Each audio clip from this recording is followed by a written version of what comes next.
matrimonial disputes, India compared to the rest of the world. I'll in the future few videos give small short stories that I've heard from Indian NRI clients about their adventures or misadventures with the justice system abroad versus in India.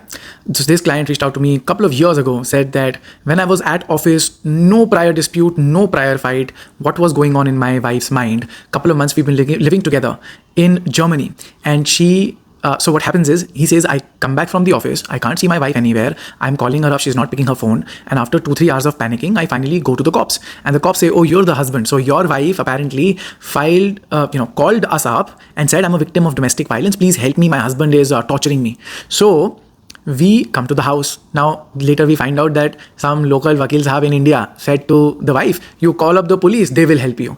And this is the problem with not consulting local lawyers in your own jurisdiction about the applicable laws. So the German police comes to the wife and says, oh, you're a victim of domestic violence. In whose name is the lease of this premises? She says, it's in my husband's name. Immediately they say, madam, since you're a victim of domestic violence, but the name is on the lease is your husband's, we cannot remove him, but we will remove you from the premises. So they immediately get her to pack up her stuff and move her to some sort of a protection home under the social service scheme in Germany. And when she sees this happen, next day she packs her bags again from that protection home, takes a flight back to India, and then files her cases from there. Now, does this happen everywhere? You're sitting in the US or the UK or Canada and think, wow, I can do this.